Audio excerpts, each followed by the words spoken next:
Así que, bueno, lo voy a invitar a que abran su Biblia en Mateo capítulo 18. Hoy ya lo vamos a estar finalizando, ¿ya? Mateo capítulo 18, ¿ya? Pero antes, bueno, recordemos que estamos ya en una sección en la cual ya nos estamos acercando cada vez más a la cruz. De hecho, hemos entrado en esta serie de discursos que el Señor ha estado dando ya camino a Jerusalén, ¿ya? Y hemos estado viendo discursos acerca de estas relaciones personales, donde ya hemos visto cómo llegar a ser grande en el reino, porque veíamos ahí que los discípulos estaban ahí teniendo discusiones con respecto a esto, y el Señor les habló acerca de realmente quién puede llegar a ser grande, ¿ya? Que era totalmente lo contrario a lo que ellos podían imaginar, ¿ya? Después vimos cómo tratar a los que no nos siguen. También estuvimos viendo en tercer punto cómo tratar a los pequeños en el reino, ¿ya? Y los últimos martes vimos el cuarto punto con respecto a estas relaciones personales, a estos discursos, cómo tratar a un hermano que nos perjudica, ¿ya? Bueno, ahí estuvimos viendo que Jesús ha estado corrigiendo de una u otra forma el pecado dentro de aquellos que le pertenecen. Y hablábamos ahí, ¿cierto? Que debido a que todos nosotros somos imperfectos, porque el único perfecto aquí es el Señor, todos nosotros somos imperfectos, entonces, como somos imperfectos, tenemos relaciones imperfectas. Entonces, es inevitable que hayan ofensas, es inevitable que ocurran roces. Y como hemos visto, nuestro Señor es un Dios de detalles. Él todo lo conoce, sabe cómo somos. Y es por eso que es de suma importancia esta instrucción que Él ha estado dando acerca del procedimiento correcto de cómo tiene que resolverse tales situaciones, ¿ya? Y es ahí que hemos visto que el Señor hace responsable a aquel que ha sido ofendido, no al ofensor, sino que al que ha sido ofendido, al hermano perjudicado, a él le da la responsabilidad de iniciar, ¿cierto?, el proceso de reconciliación, porque ese era un punto bien clave que estábamos viendo, de que todo este proceso de acercarse, porque veíamos ahí que habían 4 pasos. El primer paso era un encuentro privado entre el ofendido con el ofensor, ¿ya? Pero ¿quién toma la iniciativa? El ofendido. Él es el que se acerca, ¿cierto?, al hermano que lo ofendió, y tienen que hablar entre los dos y el tema es que se resuelva, que haya reconciliación. El tema es que haya restauración. Ese es el punto, ¿ya? Reconciliación. Veíamos también que en el segundo paso, en el caso de que fracase esa reunión privada, se tienen ya que incorporar 2 o 3 testigos, ¿ya? Bueno, y ahí es lo mismo. Estos testigos, ¿cierto?, tienen que oír a ambos, veíamos ahí, tienen que ser lo más imparciales, posiblemente tienen que ser lo más imparciales, ¿ya? Y bueno, y luego tiene que haber una corrección en el sentido de, bueno, enfocándose en quien esté en el error, pero no es para lapidarlo, si ese es el tema. Aquí no es para herir, no es para lapidar, no es para pisotear, ¿ya?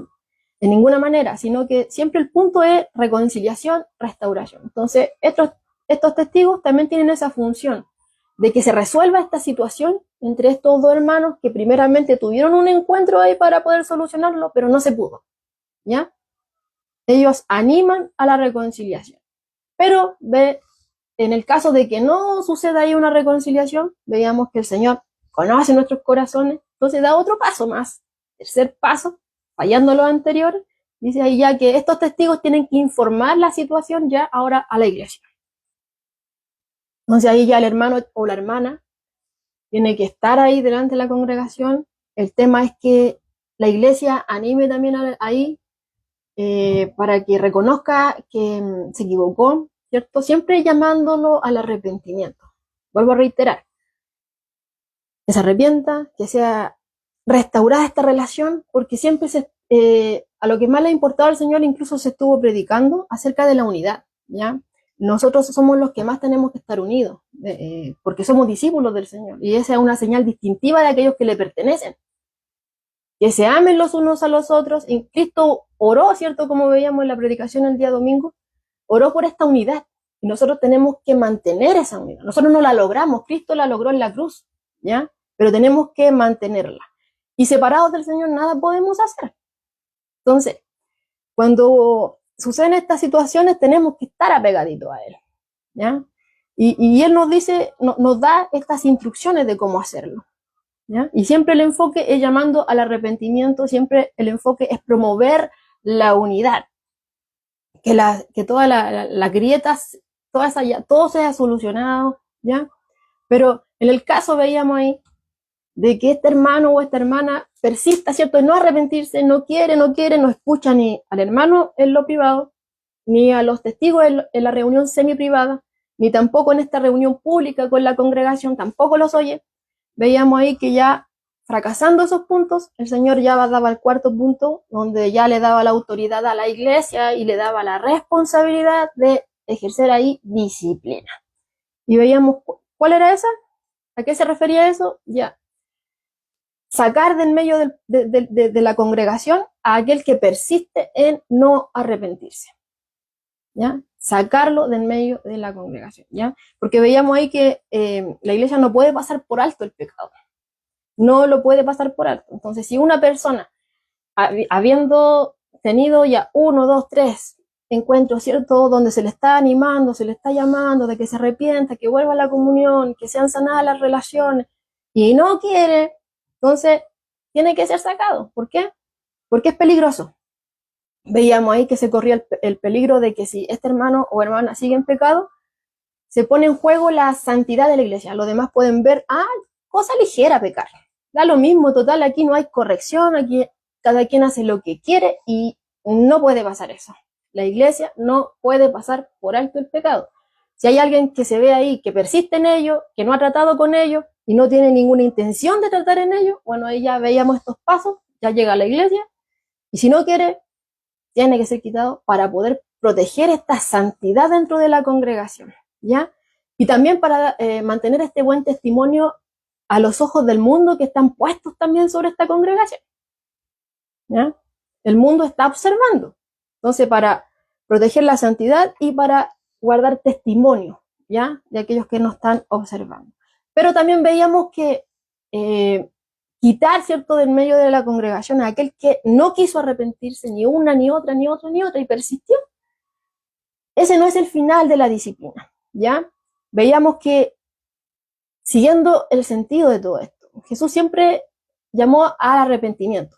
Entonces, ese sigue siendo el propósito. El propósito, ¿cierto?, de excluirlo, de quitarlo, es que la persona se dé cuenta de lo grave en lo cual está, de lo grave que es la situación. El tema es que razone, es que se dé cuenta, de que vuelva en sí, ¿cierto?, como despertarlo, ¿ya? ¿Para qué? Para que se arrepienta. Y una vez que se arrepiente, bueno, ahí vuelve, ¿cierto? Porque veíamos un caso de un personaje que no se arrepentía y veíamos ahí que Pablo reprendía a la iglesia de Corinto, ¿ya?, por permitir tal situación y no hacer nada. Y ahí decía que el tal se ha quitado, ¿ya?, porque no hay ningún mísero arrepentimiento en esa persona, ¿ya? Y además estaba siendo pasado por alto ahí. Y Pablo les llama la atención. Pero después en 2 de Corintios veíamos también otro ejemplo de alguien que ya había pasado por la disciplina, pero entró en razón, se dio cuenta de su error y se arrepiente. Y ahí vemos que Pablo dice, ya, aquel que se arrepintió, hermano, no le nieguen el perdón, ya, que venga, que se restaure, ¿cierto?, a la comunión de la iglesia, porque ya se ha vuelto al Señor. Hay una profunda tristeza en lo que hizo, ¿cierto? Se arrepintió, le pidió perdón al Señor y quiere volver ahí a pedir a que sean sanadas las relaciones. Bueno, y ahí ya se da el caso de que este hermano se arrepiente y vuelve a la congregación. En ninguna manera hay que tenerlo aparte, ¿ya? Y es por eso, hermano, que hablábamos de que el tema de la disciplina no es fácil, no es algo de llegar y hacer, porque nosotros podemos irnos de un extremo al otro. Muchas veces nos dejamos llevar por nuestras emociones y cuando dejamos que fluyan nuestras emociones, muchas veces estamos muy alejados de los propósitos del Señor. Es por eso que ahí mismo en esa porción de la Escritura veíamos de que teníamos que estar apegados al Señor, buscándolo en oración, para poder buscar su dirección, para poder pedirle ayuda, para poder llevar a cabo esta responsabilidad que él ha dado, ¿ya? Porque el enfoque nunca tiene que perderse, es restauración, ¿ya? Restaurar al ofensor, que sean sanadas las relaciones, que sea promovida la unidad, ¿ya? Entonces, veíamos ahí que cuando la iglesia ora, se une, ¿cierto?, para actuar conforme a la voluntad del Señor, cuando la iglesia ora para obrar, para moverse, para tomar decisiones de acuerdo a la palabra del Señor, en cuanto al tema de tratar con el pecado, veíamos ahí que aunque hayan 2 o 3 congregados, el Señor dice que va a respaldar, va a confirmar esas decisiones fieles que se tomen, porque están basadas en la voluntad de Dios, ¿ya? Ahí veíamos que ninguno de nosotros puede doblegar el brazo de Dios. En vano sería tal cosa. Nadie puede doblar el brazo del Señor, ¿ya? El tema está en que cuando yo me presento delante de Él, ¿para qué es? Para que mi voluntad se alinee a la de Él, ¿ya? Para que nos apeguemos a Él. Ese es el tema, ¿ya? Porque de otro modo podemos causar un gran daño. Podemos causar, si la disciplina se lleva hecha de una manera incorrecta, se puede causar daño a la congregación, porque podemos caer en promover un espíritu legalista, ¿ya? O también podemos producirle daño al hermano si se corrige de una manera que no corresponde, ¿ya? Y tenemos que tener cuidado porque el Señor ya ha venido hablando anteriormente acerca de sus pequeñitos. Y dentro de estos pequeñitos estamos todos nosotros, incluso aquí los discípulos a los cuales el Señor le estaba dando estas instrucciones, ¿ya? Entonces el Señor dice que no tenemos que menospreciarnos, que tenemos que tener cuidado. Ponía incluso a las ovejas, ¿ya? Cuando hablaba de estas 100 ovejas, que hablaba de que una se descarrió, pero dejó las 99 y partió por eso de que se descarrió. Se sumergió, se adentró en el desierto, buscó, ¿cierto?, hasta que la encontró, y de la manera que la encontró, cuidó de ella y la restauró, ¿ya? Entonces, teniendo en consideración eso, el Señor aquí está apuntando a la reconciliación, a la unidad, a que tengamos cuidado, a que Él nos cuida a todos, ¿cierto?, por igual. Él no hace acepción de personas, ¿ya? Y quiere que tengamos cuidado en todas estas cosas. Y separados de Él, vuelvo a reiterar, nada podemos hacer. Entonces, cuando la iglesia se apega al Señor, lo busca en todo, para poder obrar conforme a su voluntad y poder llevar a cabo la disciplina como el Señor quiere que sea llevada, porque ya hemos visto este paso a paso, esa disciplina resuelta por la congregación será apoyada en el cielo. Eso es lo que estuvimos viendo, ¿ya? Eso es con respecto al cuarto punto. Vuelvo a reiterar. Primer punto, cómo llegar a ser grande en el reino. Segundo, cómo tratar a los que no nos siguen. Tercero, cómo tratar a los pequeños en el reino. Cuarto, ya hicimos el resumen, cómo tratar a un hermano que nos perjudica. Y hoy entramos al quinto, que lleva aquí por título, cómo perdonar a un hermano que nos ofende, ¿ya? Cómo perdonar a un hermano que nos ofende. Así que vamos a leer del verso, el verso 21 y 22, y después vamos a continuar con la parábola de los 2 deudores. Pero por ahora vamos a leer solamente el verso 21 y 22 de Mateo capítulo 18.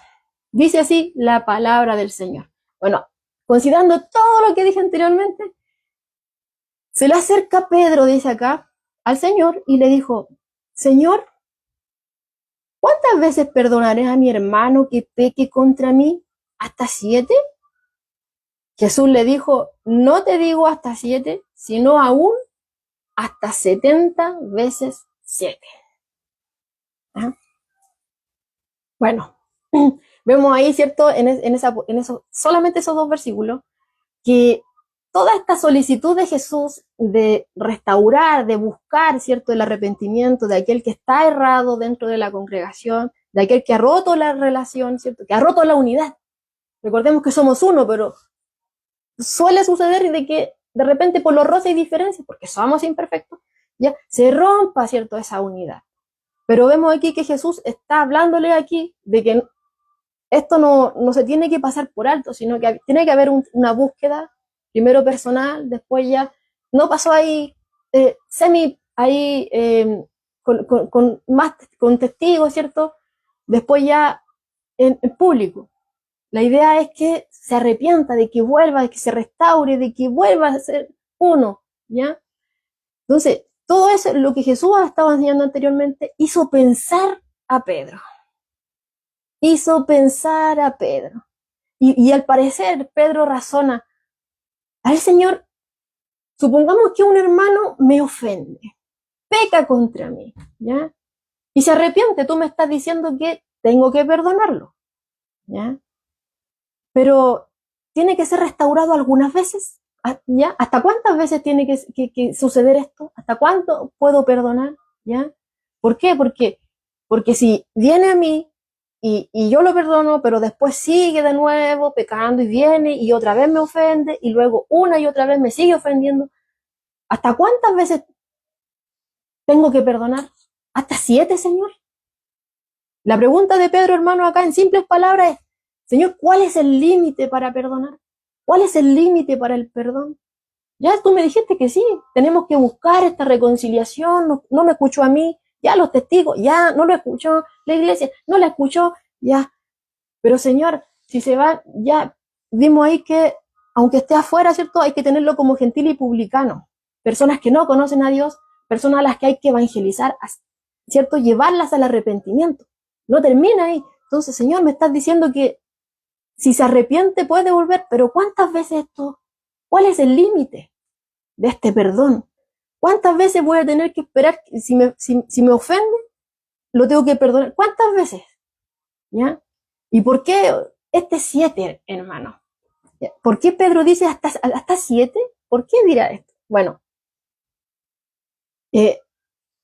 algunos rabíes, ¿cierto?, de la época donde estamos acá en el texto, pensaban que la paciencia tenía límites, ¿ya? Y que ninguno tenía que ser perdonado más de 3 veces.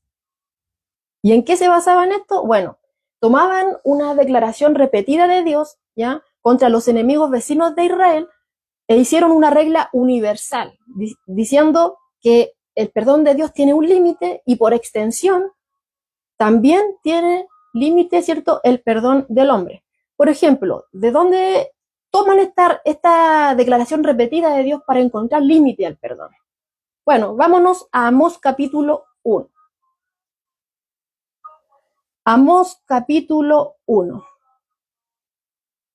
Bueno, ahí vemos que lleva por título Juicios contra las naciones vecinas, ¿ya? Todo lo que yo le iba diciendo acá, que vemos acá una declaración repetida de Dios contra los enemigos vecinos de Israel. Por ejemplo, en el versículo 3 de este capítulo 1 de Amós, dice así: así ha dicho Jehová, por 3 pecados de Damasco y por el 4º no revocaré su castigo. Ahí vemos el primer punto. Vámonos al versículo 6 de Amós capítulo 1. Así ha dicho Jehová, por 3 pecados de Gaza y por el 4º no revocaré su castigo. Y ahí vamos que son 3, ¿cierto?, que está haciendo alusión, pero ya el 4º ya no se aguanta.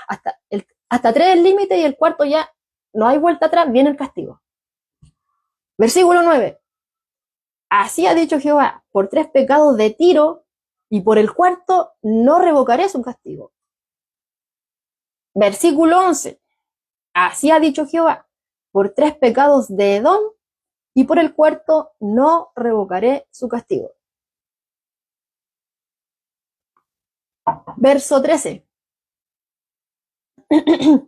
Así ha dicho Jehová, por 3 pecados de los hijos de Amón y por el 4º no revocaré su castigo. Bueno, vemos ahí respaldado por la escritura. Bueno, en la NBI dice, bueno, va nombrando, ¿cierto?, a Damasco, a Gaza, a Tiro, a Edom, a Amón, a los que leímos, ¿cierto?, acá en la Reina Valera. Pero y dice, y por el 4º no anularé. Ese revocaré es no anularé su castigo. Lo traduce acá la NBI. Por 3 pecados de la ciudad, el lugar, ¿cierto? Y por el 4º no anularé su castigo. ¿Ya? Entonces vemos ahí, tomando en consideración esto, que en base a esto ellos habían tomado, ¿cierto?, esta declaración repetida de Dios para decir que el perdón de Dios tenía un límite. 3. ¿ya? Y como vemos acá, por 3, ¿cierto? Por 3 pecados, pero llega el cuarto y ya no hay vuelta atrás, viene el castigo.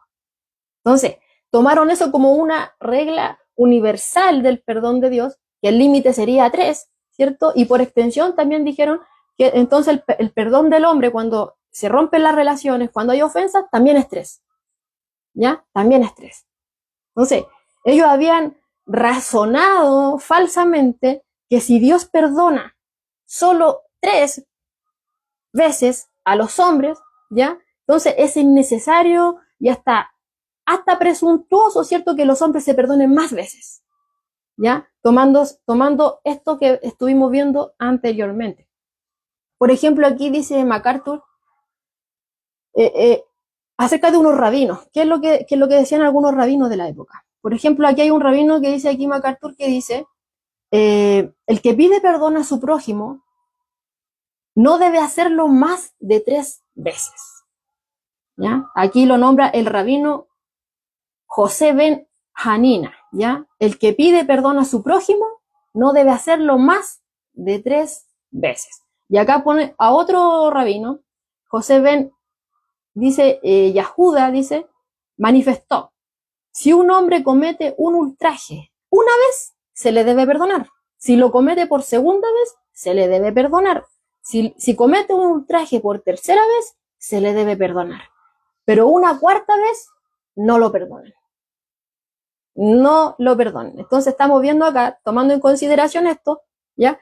Que se pensaba, se creía, ¿ya? Que la paciencia tenía límites. ¿Y cuál era ese límite? 3. Nadie debía de ser perdonado más de 3 veces. Y nadie debía de perdonar más de 3 veces. Porque tomaban en consideración estos castigos, ¿cierto? A los enemigos vecinos de Israel, donde decía, por 3 pecados, tal lugar, y por el cuarto no voy a anular su castigo. Entonces, basándose en eso, decían, no, el perdón de Dios son 3 veces, ¿ya? Pues se puede pecar 3 veces, pero ya si es una cuarta vez, viene castigo. Entonces, por extensión, es presuntuoso ahí que los hombres perdonen más, ¿ya? Eso es lo que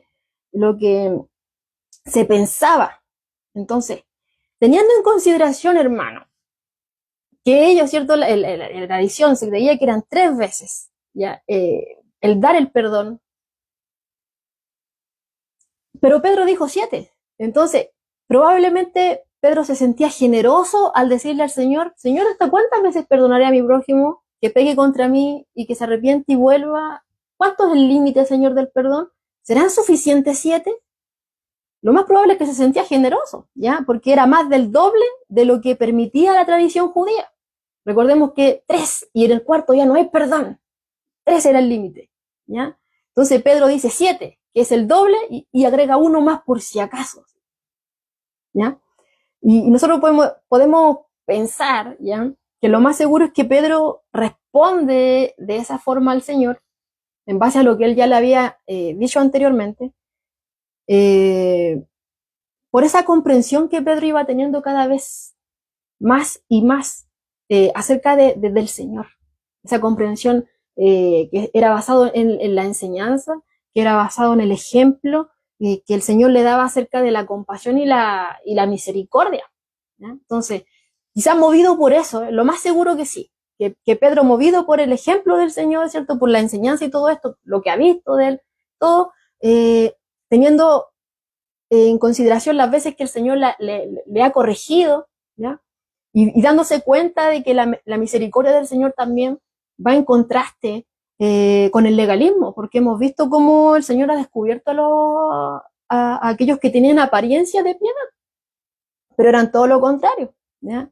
Entonces, Pedro, viendo todo esto, lo más probable es que por eso él duplica, ¿cierto?, este límite estrecho que la tradición judía tenía ahí como límite para el perdón, y agrega uno más por si acaso, ¿ya? Entonces, era bastante generoso lo que Pedro estaba aquí diciéndole al Señor.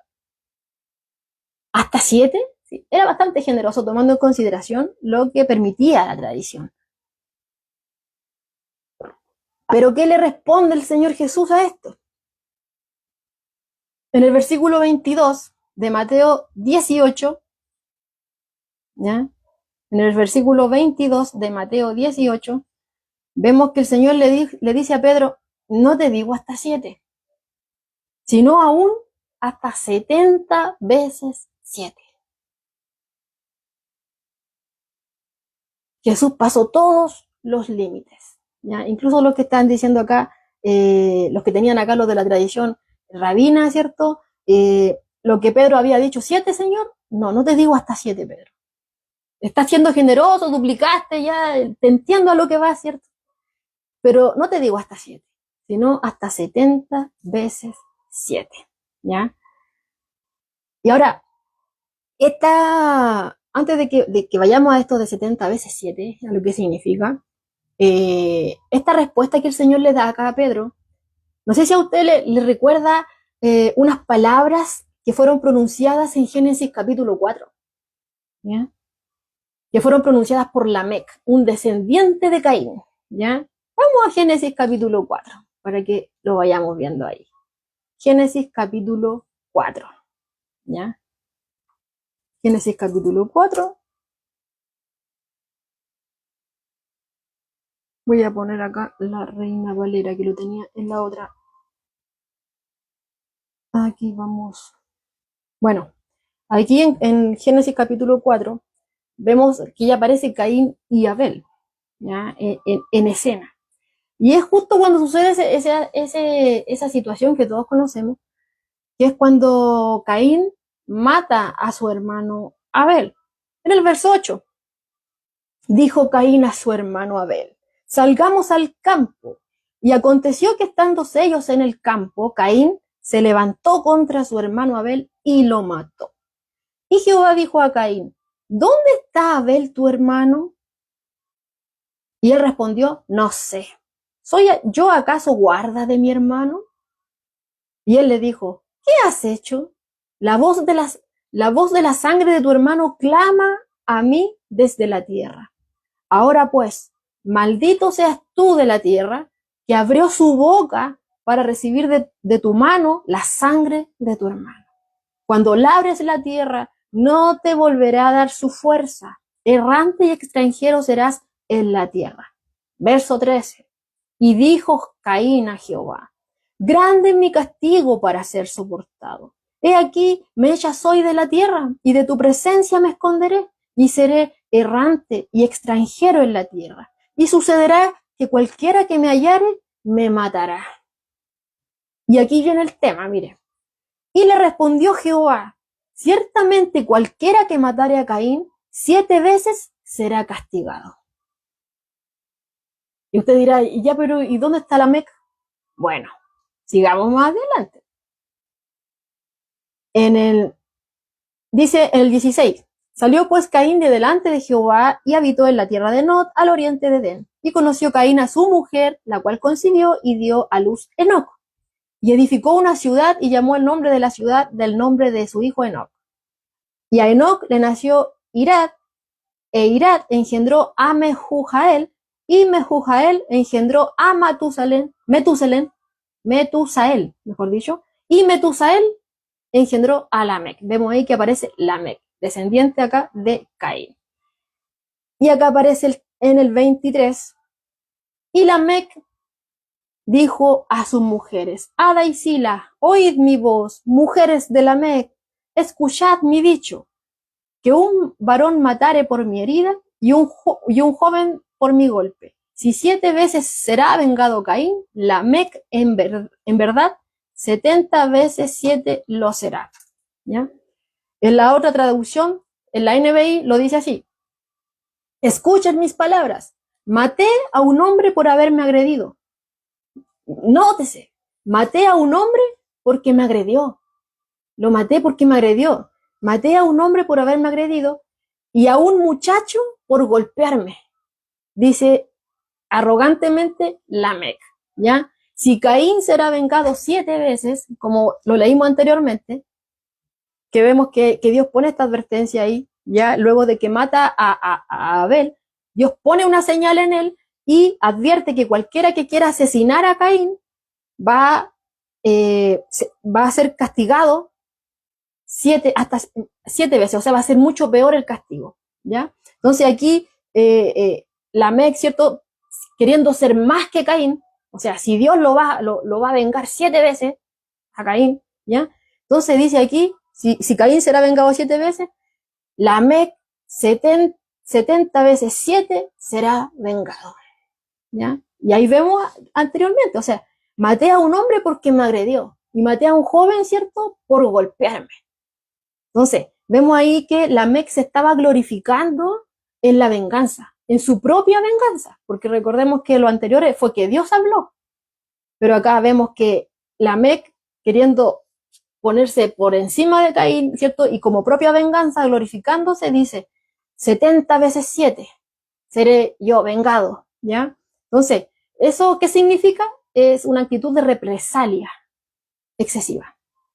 Vemos ahí, porque, y lo podemos ver, o sea, maté a un hombre porque me agredió, lo maté, ¿ya? Y a un muchacho por golpearme, también lo maté, ¿ya? Entonces vemos ahí que hay una actitud de represalia continua, excesiva, ¿ya? Si alguien le hace algo, va a ser mucho peor. Eso es lo que estaba diciendo acá con 70 veces 7, ¿ya?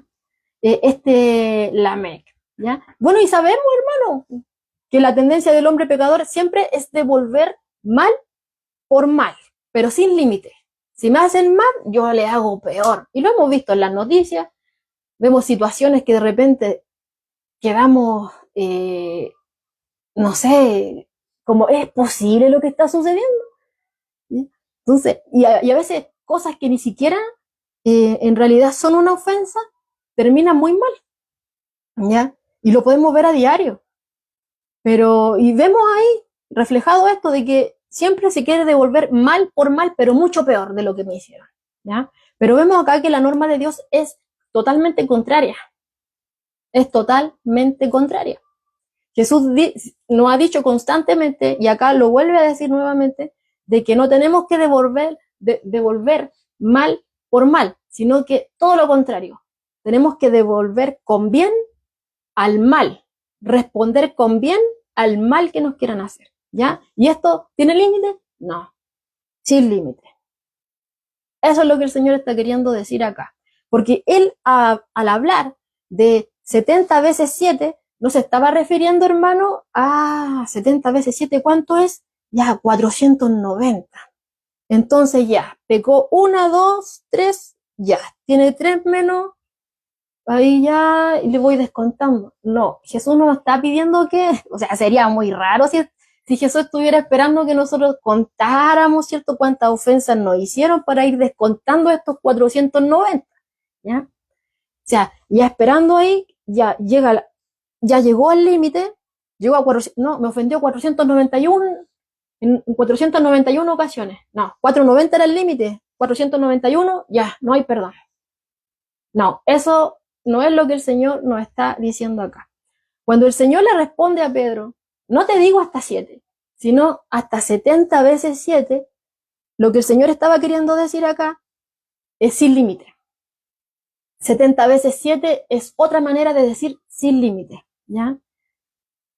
Entonces, Jesús estaba tratando de usar una forma para poder decir que nuestro perdón tiene que ser ilimitado, así como el perdón que Dios nos concede a nosotros diariamente, ¿ya? Dios no está diciendo, bueno, años atrás me decían, no, es que no te puedes acercar a Dios más de una vez en el día. Y bueno, cuando está recién, confía en las personas que obviamente le están incluyendo porque llevan más tiempo, ¿ya? Y yo me lo creí. Decía, hoy, solo una vez. Pero cuando venimos a la escritura nos damos cuenta de que no es así. El Señor está ahí con el oído presto a nosotros en todo momento y nos insta a venir a su presencia, ¿ya? Incluso veíamos, o sea, cuando dice que aunque hayan 2 o 3 congregados, no hay límite ni de personas, no hay límite ni de tiempo, no hay límite ni de lugar para yo poder buscarlo a Él. Tenemos entrada libre gracias a lo que el Señor hizo en la cruz por nosotros. Yo puedo venir en todo momento. De hecho, cuando dice, no se preocupen por nada, sino que en cambio mejor oren por todo. O sea, me está invitando a que cualquier cosa que esté agobiando mi mente, cualquier cosa que esté agobiando mi corazón, cualquier cosa que yo le veo imposible, yo lo traiga delante de Él y lo entregue y confíe en Él. O sea, no hay un límite para poder yo acercarme a Él. Entonces, si no hay un límite para acercarme a Él, ¿cierto? No hay un límite ante el cual yo, no sé, me doy cuenta de que me equivoqué. Por ejemplo, ahora nos podemos dar cuenta de que a lo mejor estábamos negando el perdón y nos damos cuenta que el Señor dice no, es sin límite. Entonces yo me doy cuenta y vengo a Él, Señor, perdóname porque hice mal. Y quizás después voy a salir de acá y voy a estar haciendo lo mismo y voy a venir otra vez, ¿ya? Porque el Espíritu Santo está ahí, trabajando en nuestros corazones y moviéndonos al arrepentimiento una y otra y otra, las veces que sea necesario, ¿ya? Y el Señor nos perdona.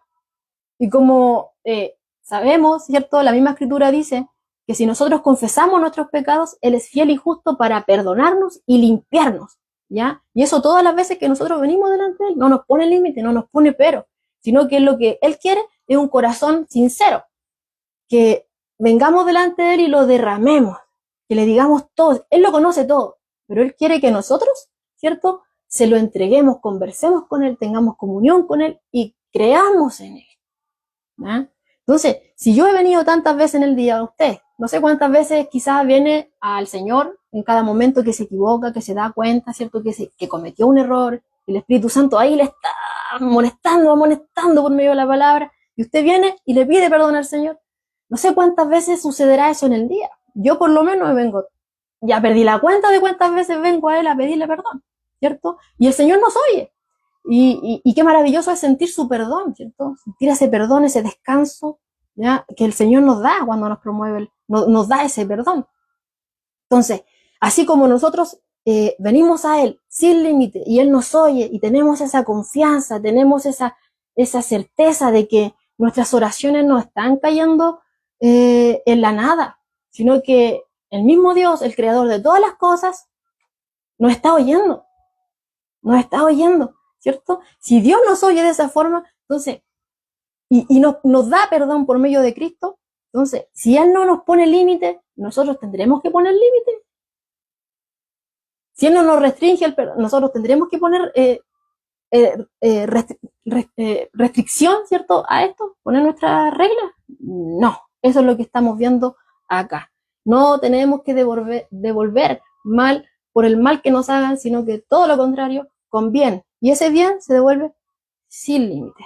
Es lo que estamos viendo acá cuando el Señor le dice a Pedro 70 veces 7. ¿Ya? No te estoy diciendo, Pedro, 490 veces, cuéntalas. Y la 491 niega perdón. No, no te estoy diciendo eso, Pedro, sino que te estoy diciendo sin límite. Sin límite.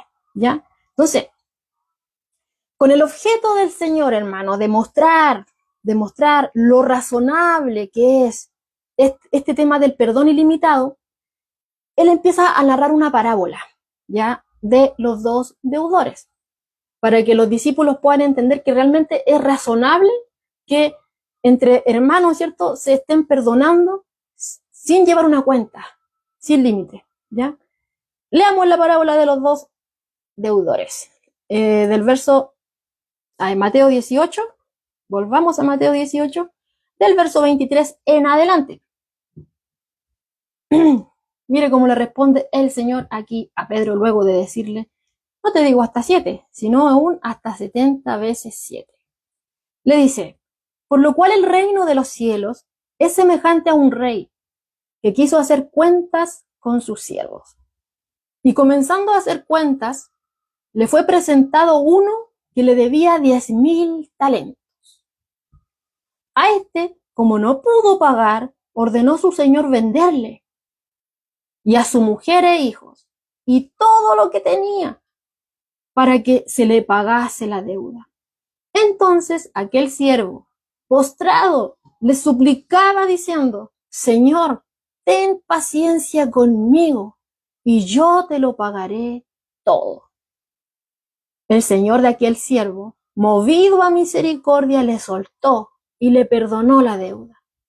Pero saliendo, nótese, mire, verso 28, pero saliendo aquel siervo, halló a uno de sus consiervos que le debía 100 denarios, y haciendo de él le ahogaba, diciendo, págame lo que me debes. Entonces su consiervo, postrándose a sus pies, le rogaba diciendo: ten paciencia conmigo y yo te lo pagaré todo. Mas él no quiso, sino fue y le echó en la cárcel hasta que pagase la deuda. Viendo sus consiervos lo que pasaba, se entristecieron mucho y fueron y refirieron a su señor todo lo que había pasado. Entonces, llamándole su señor, le dijo: siervo malvado, toda aquella deuda te perdoné porque me rogaste. ¿No debías tú tener misericordia de tu consiervo como yo tuve misericordia de ti?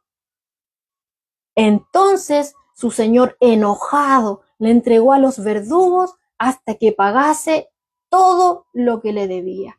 Así también mi Padre Celestial hará con vosotros si no perdonáis de todo corazón cada uno a su hermano sus ofensas. Ahí está, hermano, esta parábola. Entonces, el Señor usa esta parábola, como les decía, para demostrar lo razonable de lo que está diciendo acerca de este perdón que no tiene límite, ¿ya? Veíamos ahí que hay un rey rico, que es movido a misericordia, que perdona generosamente a un sirviente que le debía una cantidad que era totalmente impagable. Era totalmente impagable. Veíamos ahí que no tenía nada para pagar, estaba totalmente en bancarrota, estaba tan en bancarrota que vemos ahí que le estaba diciendo que se ordenó que se le vendiese en el verso 25. Su señor, dice, ordenó su señor venderle. Y también a su mujer y a sus hijos. O sea, no tenía nada, no tenía cómo pagar. Estaba totalmente en bancarrota. No tenía con qué presentarse delante de este rey. ¿Ya? Entonces, vemos ahí que aquí apela a la misericordia. Vemos acá que reconociendo su condición delante de este rey, vemos en el verso 26 que se postra, que le suplica y le dice ahí que tenga cierta paciencia con él, que le va a pagar todo. Y vemos en el 27 que fue movido a misericordia este rey y le perdona, ¿ya? Pero vemos ahí que una vez perdonado, ¿qué pasa con este sirviente? Atraviesa, ¿cierto?, ahí el lugar y se encuentra con un hombre que le debía una cantidad mínima en comparación a la que él le debía al rey, ¿ya? Era totalmente insignificante si se comparaba a la deuda que él tenía con el rey. Pero vemos acá que él lo toma del cuello, ¿ya? Violentamente, o sea, hace uso de la fuerza, donde ve que no se lo pagan, hace uso de la fuerza, de la violencia, lo agarra por el cuello, lo empieza a ahorcar, ¿ya? Y vemos que su consiervo le empieza a suplicar y dice lo mismo que él le dijo al rey. Usa las mismas palabras, ¿ya? Por ejemplo, en el verso 26 veíamos ahí que le dice: Señor, ten paciencia conmigo y yo te lo pagaré todo. Y vemos después, cuando se encuentra con el consiervo le ruega a él y le dice: ten paciencia conmigo y yo te lo pagaré todo. Hizo la misma solicitud, apelaba a la misma misericordia, ¿ya? Pero vemos acá que lo toma del cuello, lo estaba ahorcando y no atiende a esas súplicas por misericordia. Hizo oídos sordos. Y no se detiene. Y vemos acá que no se detiene hasta que logra que encierren en la cárcel al que le debía, ¿ya? ¿Y qué pasa con esto? Vemos ahí que ya esto llega a oídos del rey que lo había perdonado y se enfurece. Al principio ya le muestra misericordia, pero aquí ya estaba enojado este rey, ¿ya? Porque simplemente estaba mal lo que estaba sucediendo. O sea, vemos ahí que si a él le había sido perdonada una cantidad totalmente impagable, lo mínimo que podía hacer era perdonar a aquel que le debía mucho menos, a él, ¿ya? Así como el rey lo había perdonado a él, ¿ya? Entonces, vemos acá que ya la reacción de este rey no es la misma del principio, ¿ya? Sino que le da al primer siervo lo que merecía. Le da justicia en lugar de misericordia. Le da justicia en lugar de misericordia. Entonces, ¿Por qué Cristo relata, hermano, esta parábola acá? Primeramente aquí a los discípulos. Recordemos que estamos en un periodo de instrucción. Jesús está preparando a sus discípulos. Ya estamos prácticamente a la sombra, ¿cierto?, de la crucifixión.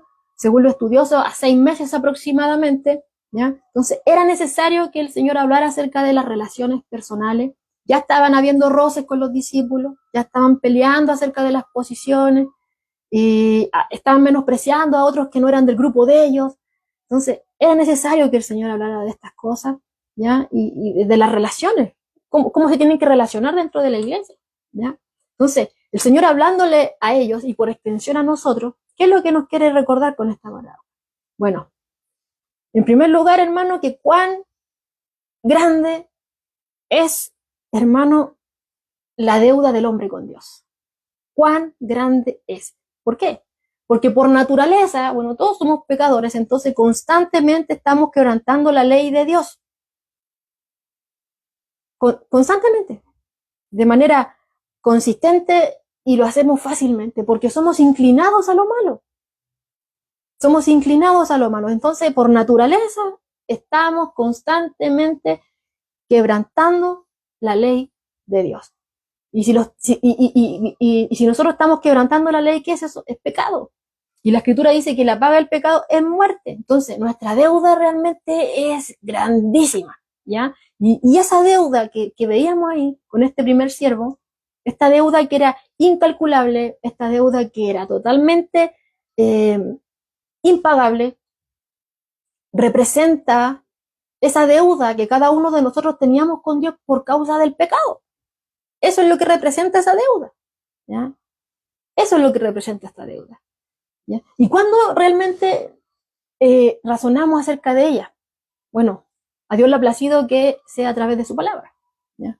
Por medio de su palabra, predicada fielmente, por medio de su palabra, enseñada fielmente, ¿cierto? El Señor usa el Espíritu Santo, ¿ya?, para que aquel que la está oyendo sea convencido de pecado, de justicia y de juicio, ¿ya? Y es ahí cuando esta persona, por medio del Espíritu Santo, al ser alumbrado su entendimiento, se da cuenta realmente de cuál es su posición delante de este Dios, de que Él es Dios todopoderoso, el creador de los cielos, de la tierra, de todo lo que hay. Y yo no tengo con qué presentarme delante de este Dios ante el cual soy totalmente culpable. Y la paga del pecado es muerte. Y dice Efesios que la ira de Dios estaba sobre nosotros, porque antes éramos hijos de desobediencia, ¿ya?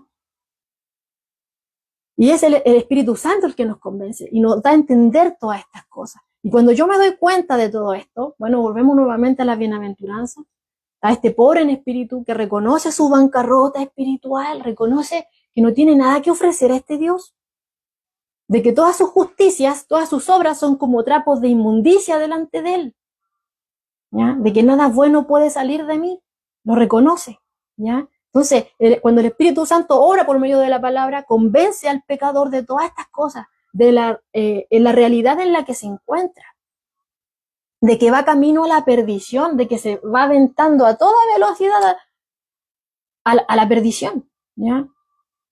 Y se da cuenta de que realmente esa deuda que tiene con Dios va más allá de toda comprensión y que cualquier intento humano por querer pagarla es totalmente sin sentido. No tiene sentido.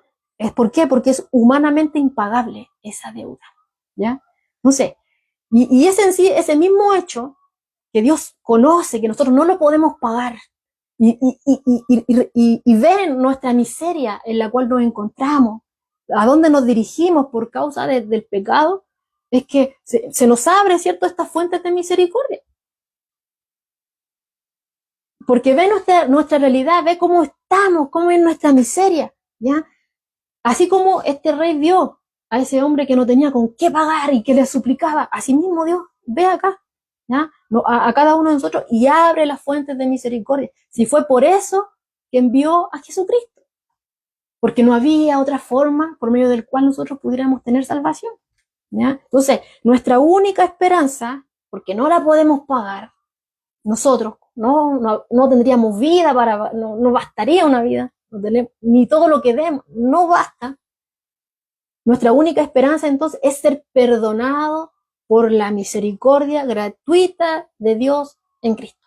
Esa es nuestra única esperanza. ¿Ya? Ahora, voy a tomar un poquito de agüita. Entonces nuestra única esperanza es apelar al perdón, ¿cierto? A esta misericordia por medio de nuestro Señor Jesucristo. Pero aquí notas, hermano, de algo, ya que está en el verso 26, que dice ya, cuando vemos ahí que se le ordena venderse en el 25, se le ordena venderle a él, a su mujer, a sus hijos, a todo, y todo lo que tenía para que pagase la deuda. Vemos que el siervo se postra, le suplica y le dice, Señor, ten paciencia conmigo y yo te lo pagaré todo. ¿Ya? Vemos que ahí pide paciencia. ¿Ya? Habló como que si lo único que necesitara fuera paciencia, que si se le diera el tiempo, él entonces podría pagar la deuda. Pero, hermano, esa promesa, en realidad, esa promesa que hizo no tenía sentido. ¿Ya?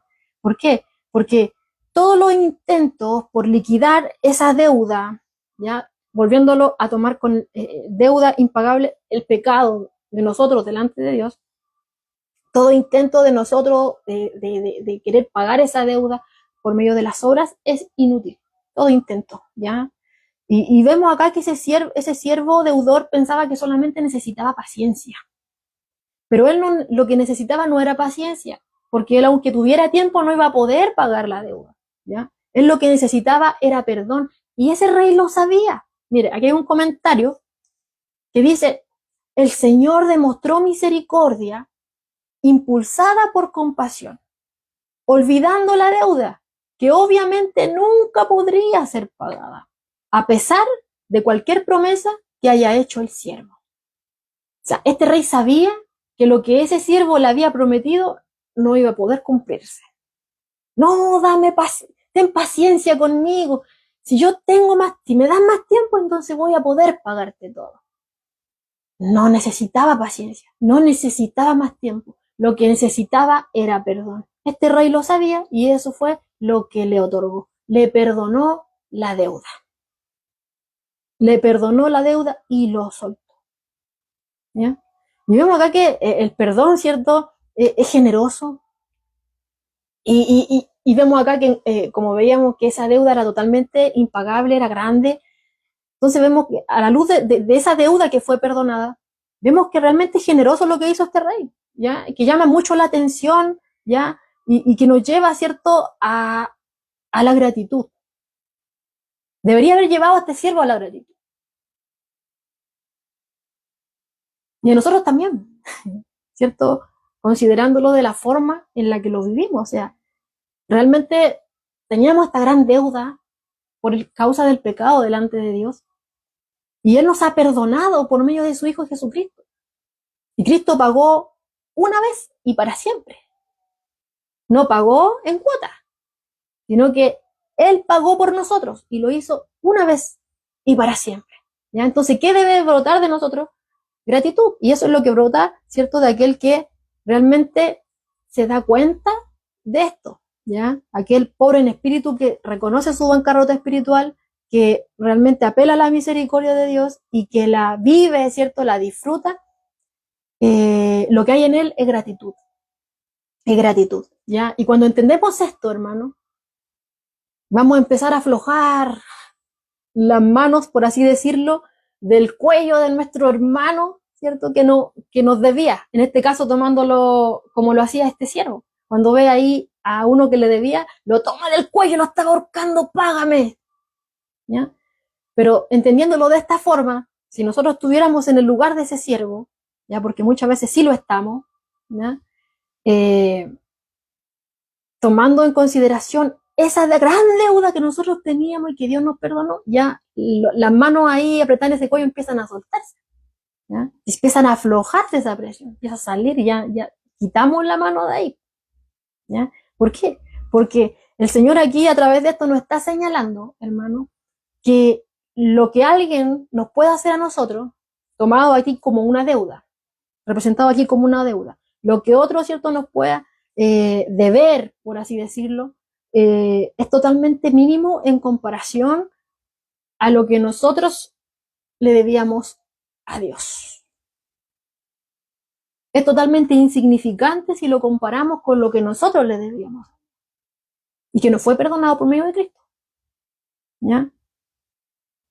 Ahora, en esta parábola, hermano, se nos está juzgando acerca de si tenemos realmente un espíritu perdonador o no lo tenemos. ¿Ya? Vemos acá que el Señor, o sea, nos está diciendo una u otra vez, a medida que vamos avanzando, es que siempre tenemos que tener ese espíritu perdonador hacia otro, ¿ya? Teniendo en consideración, si se nos olvida, ¿cuántas veces Dios me perdonó a mí? ¿Cuán grande era mi deuda que Dios me perdonó? Entonces, mi deuda era mucho mayor, su deuda era mucho mayor con Dios, ¿ya? En comparación a lo que otros le pueden hacer. O sea, no tiene comparación. Eso es lo que estamos viendo acá. No hay comparación. No hay comparación. ¿Ya? Mire, aquí hay un comentario que aparece en el libro de Se hizo hombre de Pablo Job, que dice, bueno, cita a un expositor bíblico que se llama Stanley Hartan, y dice, el perdón en la Biblia abarca la cancelación completa, la remisión absoluta. Eso es lo que yo le estaba diciendo, o sea, por medio de Cristo, nosotros ya no tenemos deuda delante de Dios, ¿cierto? Y constantemente venimos a Él a pedirle perdón cuando fallamos diariamente. Pero nuestra deuda, ¿cierto?, ya que nos llevaba a la perdición, ya fue saldada por Cristo en la cruz.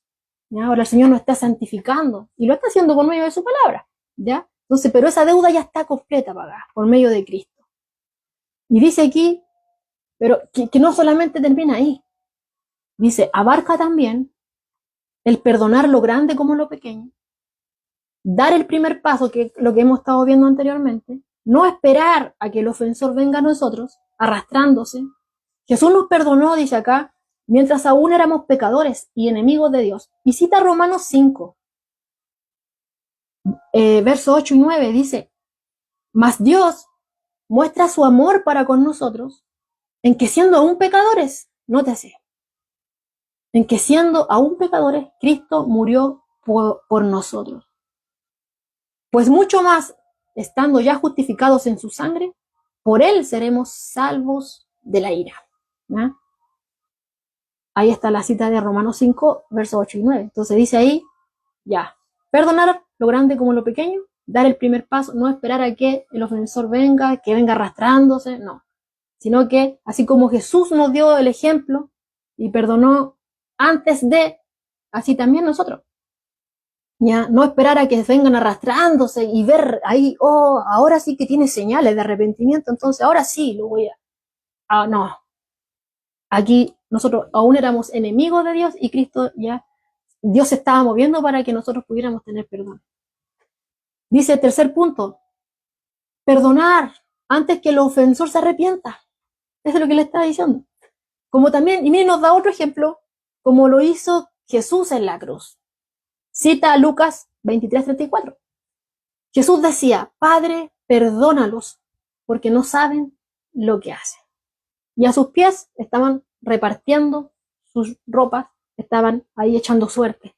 Y el Señor ahí, viendo cómo los religiosos se burlaban, oye, pero si a otros sálvate tú ahora. Y otros por allá, otros echando suerte. Y el Señor, Padre, perdónalos, porque no saben lo que hacen. Entonces vemos ahí, perdonar antes que el ofensor se arrepienta. Jesús nos dio ese ejemplo. Y 4, dice acá, olvidarse de las ofensas. ¿Ya? Eso es lo que nos da acá este comentario de Stanley Hartan con respecto al perdón. O sea, Dios nos proporciona este perdón por medio de Cristo, esta cancelación completa ya de la deuda, una remisión absoluta, pero no termina ahí. Dios nos perdona y a nosotros tenemos que extender esa misericordia que Él nos dio a nosotros, a los otros. Aunque a lo mejor no va a haber una señal de arrepentimiento en la otra persona. Pero aquí ya Cristo actuó antes de que sucediera. Eso es lo que nos está queriendo decir acá este comentario. Ahora, hermano, Jesús con esto no nos está diciendo que nosotros somos perdonados en base a los méritos que obtenemos al perdonar a otros. ¿Ya? Eso no es lo que nos está enseñando acá el texto. ¿Ya?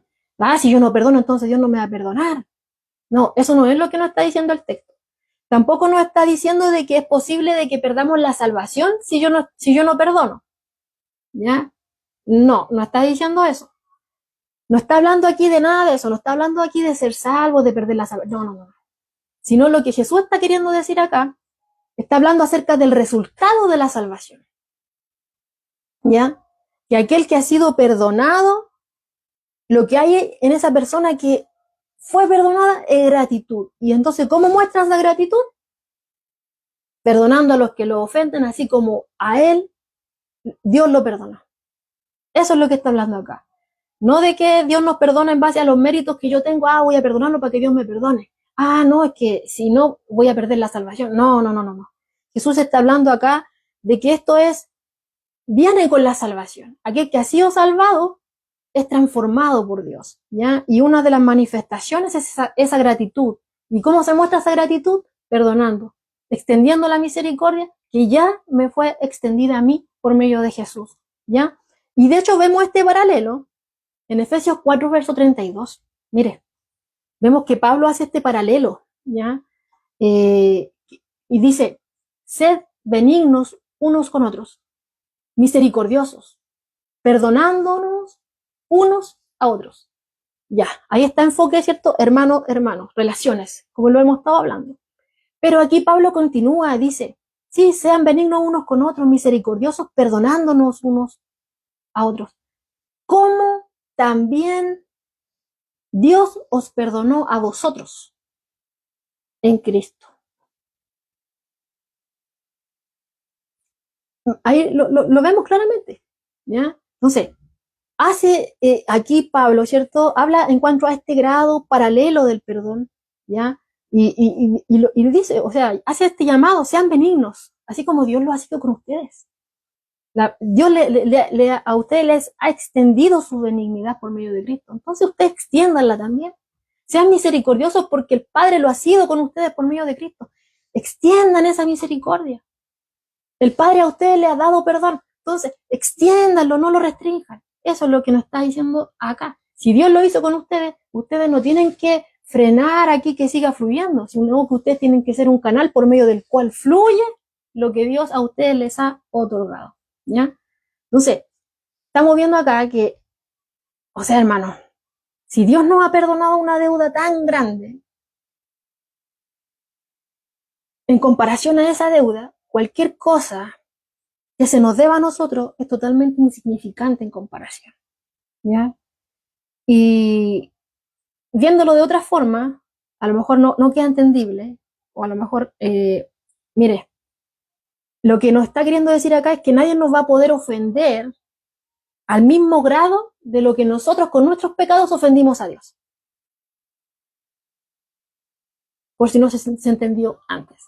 Nadie jamás nos va a poder ofender del mismo grado en la forma en que nosotros con nuestros pecados ofendíamos a Dios antes de que nos perdonara por medio de Jesús. ¿Ya? Entonces no tiene comparación. Lo que tiene que brotar es gratitud. De aquel que ha sido tocado por la gracia de Dios, lo que hay ahí tiene que haber gratitud. Y eso se manifiesta. Aquí nos está diciendo el Señor sin límite. ¿Ya? Entonces, ¿qué pasa si no es así? ¿Qué pasa si no sucede? Porque aquí el Señor nos está diciendo que así debería ser. Pero ¿qué pasa si no sucede? Ya vimos anteriormente. El Señor daba pasos para poder sanar la relación. Primer paso, los dos aludidos primero. Si no se resuelve, vengan los testigos. Si no se resuelve ahí, ya a la iglesia. Vemos un paso a paso. ¿Ya? Vemos un paso a paso. Si el Señor no se le escapa ningún detalle. Pero porque sabe cómo somos. Sabe que a lo mejor a la primera no vamos a querer. Porque somos inclinados a lo malo. Somos duros. En el segundo intento ya llámenlo al arrepentimiento, traten de convencer, pero no, a lo mejor no va a querer. A lo mejor ya va a escuchar a la iglesia, pero no va a querer. Ya, entonces expúlsenlo. A lo mejor ahí sí, ya estando fuera, va a razonar, va a volver en sí y va a querer, va a arrepentirse, va hacer restaurar esa relación con el Señor y va a volver a formar parte. Sabe cómo somos el Señor. Entonces vemos acá que puede que haya el caso de que no se esté manifestando así como el Señor lo está diciendo acá.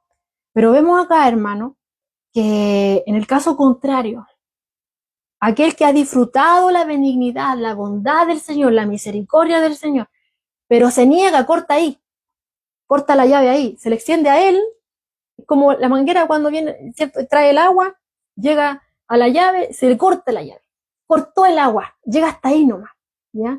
Aquel que hace eso, de cortar ahí, él solamente se queda ahí y no lo extiende al otro, no deja que fluya al otro para que también sea beneficiado, será corregido por el Señor.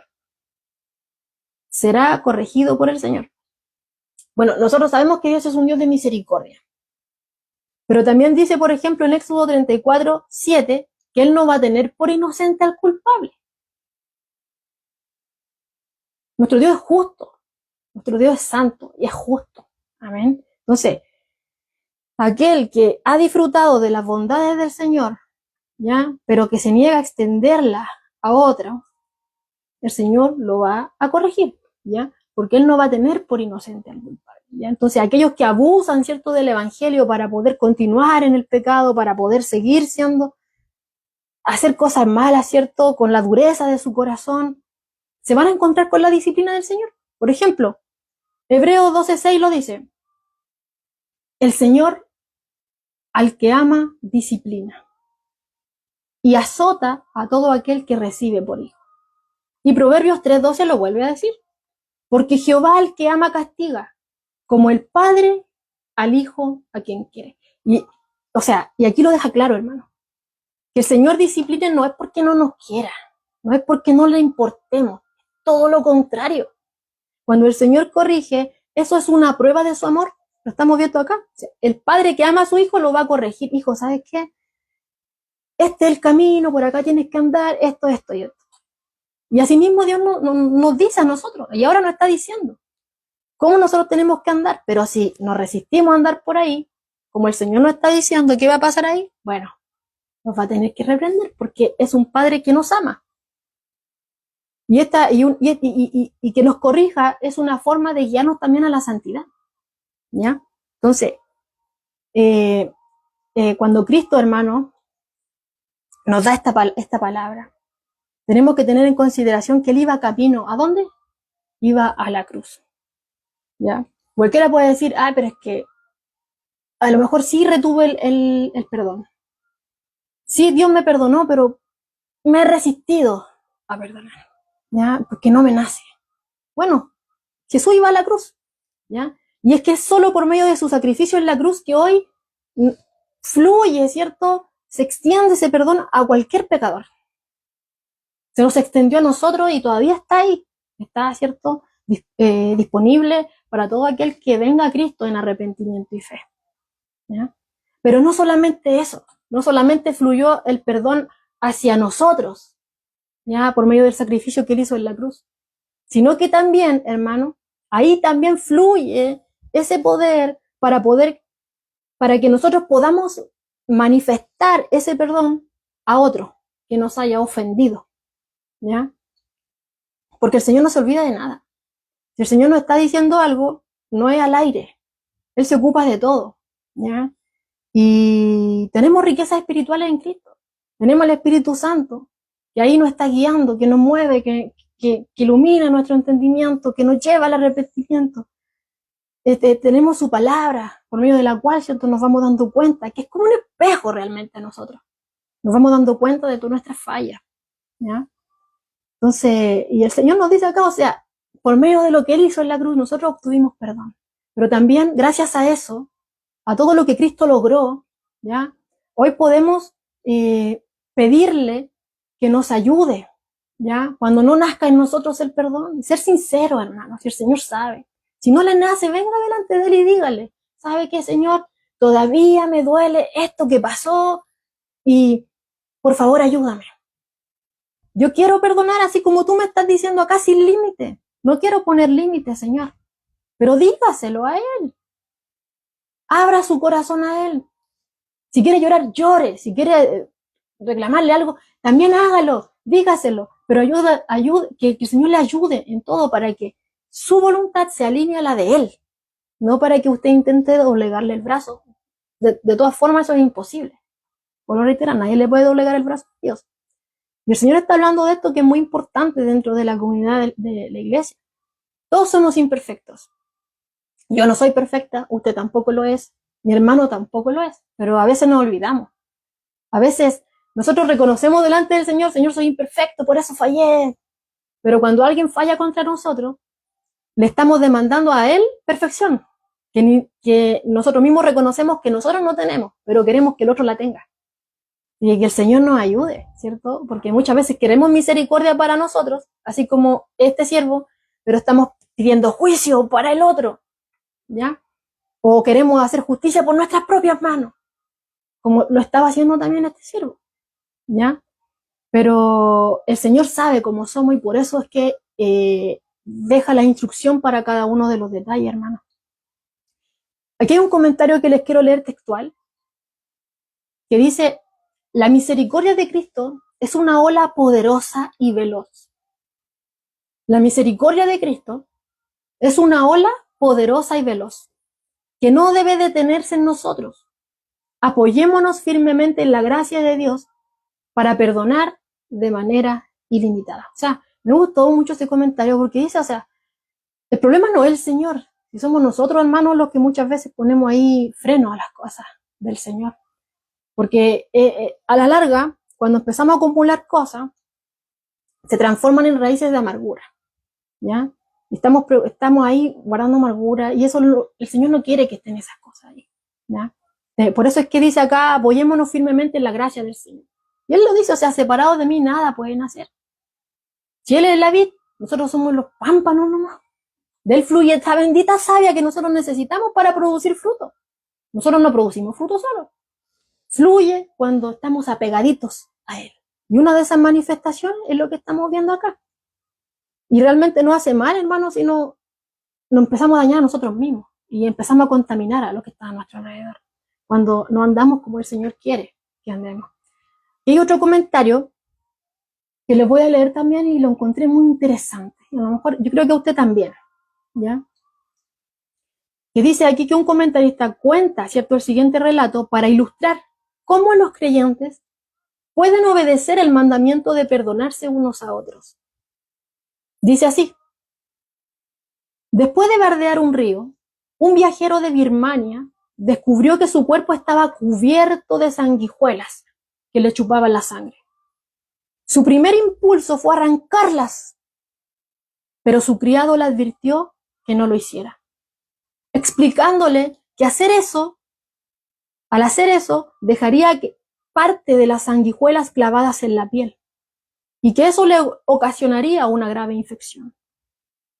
Entonces, el nativo preparó un baño caliente para el hombre y le añadió ciertas hierbas al agua que irritaron, pero no mataron a las sanguijuelas. Una a una se fueron desprendiendo voluntariamente. Y siguió explicando: cada herida que causa el agravio en el corazón es como una sanguijuela que chupa la sangre. La simple determinación humana de terminar con esto no echará fuera la maldad. Debemos bañar todo nuestro ser en la misericordia perdonadora de Dios y al instante esas criaturas venenosas se desprenderán. Mire, como dice acá, o sea, que todas esas ofensas que a veces las cosas que nos van sucediendo en la vida, se van colocando en nuestros corazones muchas veces como estas sanguijuelas, que son obstáculos, nos empiezan a chupar, ¿ya? Y a veces nosotros por nuestras propias fuerzas queremos jalarlas, así como lo quiso hacer también este hombre. Pero se corre un peligro. Va a ser imposible sacarla sin que haya una consecuencia, ¿ya? Pueden producir algo mucho peor, una infección, algo mucho peor, ¿ya? Entonces, vemos ahí ¿cuál es el paso entonces? Vemos ahí que ese hombre ya se le prepara un baño caliente con cierta especie, y luego de que pasó por ese proceso, se empezaron a caer solitas las sanguijuelas, una por una, ¿ya? Y es lo mismo como dice acá, cada una de las situaciones son como sanguijuelas en nosotros, que nos van chupando, que nos va siendo de obstáculos para que podamos seguir creciendo en la gracia de nuestro Señor. ¿Ya? Y por nuestras propias fuerzas no las vamos a poder sacar jamás. Si queremos hacer algo nosotros por nuestra cuenta, al final puede producirse algo mucho peor. Va a empeorar todo. Entonces, ¿cuál es la solución? Venir al Señor. Decirle todas las cosas a Él. Y dejarnos bañar, como dice acá, por esa misericordia de Él. ¿Ya? Para que sane todas esas cosas que están ahí. Para que caigan una a una esas sanguijuelas, ¿cierto? Esas cosas que nos hacen mal, que están ahí en nuestro corazón, vayan cayendo una a una. Porque el Señor va tratando con ellas. ¿Ya? Y al instante ya no va a haber nada. Va a haber perdón donde antes no lo había. Quizás podría haber estado aborreciendo a una persona por tantas situaciones.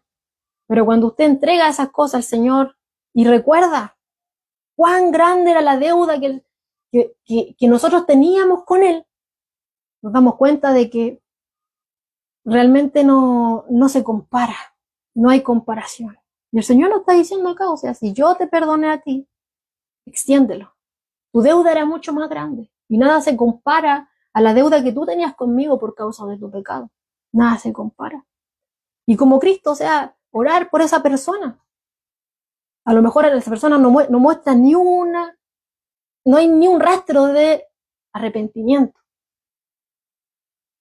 Pero no por eso nosotros vamos a guardar rencor, en lo que nos está diciendo acá. No tenemos que dar lugar a que haya rencor en nuestro corazón, porque eso se transforma en raíces de amargura. Impide que sigamos creciendo en la gracia. ¿Ya? Sino que vengamos al Señor y entreguemos todo a Él y pidámosle que nos ayude a poder perdonar. ¿Ya? Porque Él es el único que nos puede proveer esto, hermanos, si esto no es algo natural. Yo no nací con esto, usted tampoco. Es el Señor el que nos lo provee. Imagínense, el mismo que estuvo en la cruz y dijo, Padre, perdónalos porque no saben lo que hacen, es el mismo que nos está dando estas instrucciones. ¿Ya? Es el mismo Dios, hermano. Así que no estamos solos, o sea, por medio de la cruz hubo perdón a nosotros, pero también ahí Cristo logró, ¿cierto?, que fluyera el poder, lo que nosotros necesitamos para poder extender ese perdón y que sea de todo corazón a aquellos que nos están dañando. Amén. Y obviamente, como vemos acá, el Señor nos dice, o sea, que dependiendo de nosotros, tenemos que estar en paz con todos. Pero muchas veces eso no va a suceder, ¿ya? Y no por eso podemos estar limitando el perdón. No es que no muestre arrepentimiento, no. El Señor está diciendo aquí, yo a ti te perdoné, tú también, suelta, ¿ya? No retengas, ¿ya? Aunque no importa, si no hay una señal de arrepentimiento, tú perdona y ora por esa persona, que el Señor transforme su corazón, porque el Señor, para Él nada es imposible, hermano. Y no se va a dar cuenta cuando ya usted ve a esa persona y lo que le va a causar es que va a querer orar por ella, va a estar orando por ella, para que el Señor la transforme, para que la alcance así también como nos alcanzó a nosotros. ¿Ven? Si nosotros antes éramos enemigos de Dios, éramos transgresores, éramos unos delincuentes espirituales, pero mire Dios lo que ha hecho, nos ha apartado para Él. Amén. Nos ha apartado para Él y nos está guiando. Somos un pueblo adquirido por Dios, somos una nación santa, apartados para el Señor, para el servicio del Señor, y el Señor nos dice aquí que Él quiere que, así como Él a nosotros nos proveyó de todas estas cosas, también las sigamos extendiendo. Porque no es nuestro, fluye a través de nosotros, hermanos, hacia los demás. Si para eso nos dejó aquí en la tierra. Porque, de ser de otra manera, si ya fui salvo cuando recibí a Cristo, el Señor me hubiera llevado de inmediato. Pero el Señor nos dejó acá con un propósito, para hacer luz y sal en medio de esta generación perversa, en medio de esta generación que está en medio de la oscuridad, que se está cayendo a pedazos, hermano. Y una de las formas es esto, orando, llamando a la unidad, estar en paz dentro de lo que se pueda con todo, ¿cierto? Dependiendo de nosotros, como nos dice el Señor, no pagando con mal, sino que todo lo contrario, pagando al mal con bien, y el Señor nos dice aquí, no hasta 7, sino hasta 70 veces 7, o sea, sin límite. Así como Dios a nosotros nos perdona sin límite, así nosotros también no lo retengamos.